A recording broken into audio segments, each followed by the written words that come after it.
Well, hello you. This is Shane from Shane's Books and Review, and I'm glad to see that you made it back today. It's Friday, and we're going to be talking about some B.V. Larson goodness with Stormworld. As previously mentioned on Monday, McGill, boy, does he have a way of getting himself into some trouble. But that's not one of the most interesting facets of the book. Instead, it's this technology that overlooked and took for granted now in the books that he's writing. And it's this technology where if you happen to be in the military and you die, you get brought back to life. And there's a couple caveats to it. Whenever you have your body scanned, etc., that's the body you come back to. Sometimes there's good grows, which means that you get to go back into service just as soon as your feet hit the floor pretty much. Or there's bad grows and you get recycled, which is just as gruesome as it sounds. It is because of that technology that Earth has got itself into a very interesting place in the universe, being the enforcers of the Mogwai, which are a species from the center of the galaxy. Speaking of the Mogwai, they are of course having a lot of problems, and we learn more about them in this book than I think we have in any other book.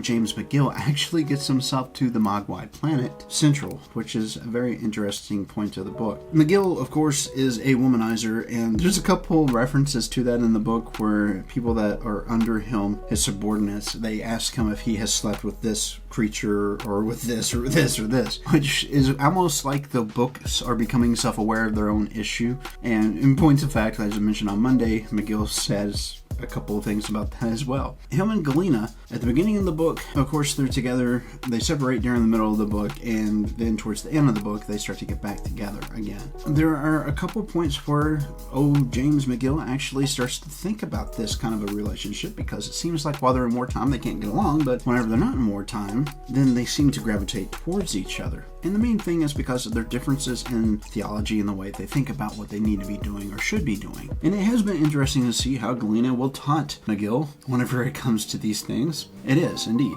It's things that keeps him completely distracted, and he has no idea what's happening around him, and especially right before deployment. I mean, this is not something that you would really want a soldier to be not paying attention to, but that poor guy, he just can't help himself. The book goes on. It is a planet that has many tidal bodies and forces that are acting upon it, so there's always storms and different currents and tides. There's people that are living on the planet that are kind of like a lizard hybrid, more like a salamander. They are having issues because the evil forest creatures that travel by spore and then take over an entire planet happen to be there, and they have called the little angry bears and humanity to come save them. The creature that James McGill duped, we found out that his name is Squanto, which is just funny beyond. Not only that, but they end up squaring up against each other because apparently the Mogwai are in favor of those creatures instead of humanity. The plight of the book is if we don't win this fight on this planet and we get kicked off of another planet, like we did with the last one where we ran into these little angry bears, then we lose our contract and then humanity is wiped out. Because if you're not any good at what you do, why keep you around? Pretty harsh sentiment whenever it comes to species.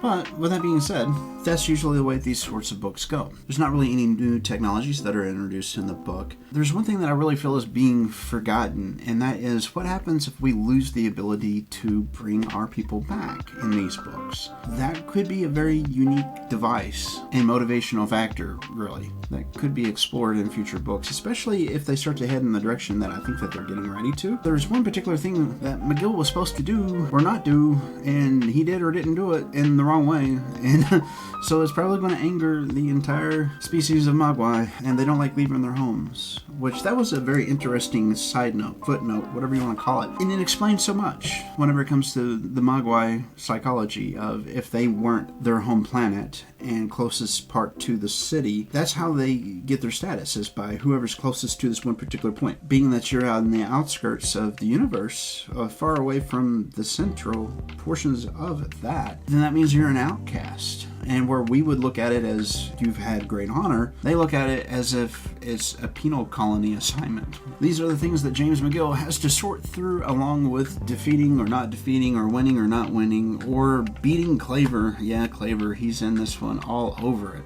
He's got his little filthy hands on it. Of course, when doesn't he, whenever it comes to things being problematic?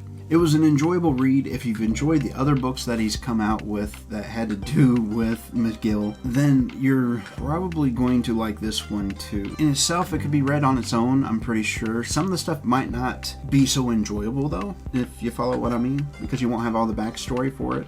It's not that you wouldn't have the ability to appreciate it, you just wouldn't have the data to know. Sometimes I have issues with books that are that way, but this one I don't, oddly enough. So with that being said, if you like space and sci-fi and unique, interesting technologies mixed in with military-type dramas with sexual exploits splattered throughout, this is certainly a book for you to check out. Now that I put it that way, I'm not sure if I want to even admit to reading them. But like I said, it's my dirty pleasure. We all have to have those. This one's mine. Don't you dare. Don't do it. Nope. Today's book was Storm Road, wrote by B.V. Larson. I do hope that you enjoyed it if you check it out. And if you do, also let me know. If you don't, well, I've kind of let you know that it's kind of a niche type of a book, right? Like, share, subscribe. This is Shane from Shane's Books and Review, and I will see you on Monday.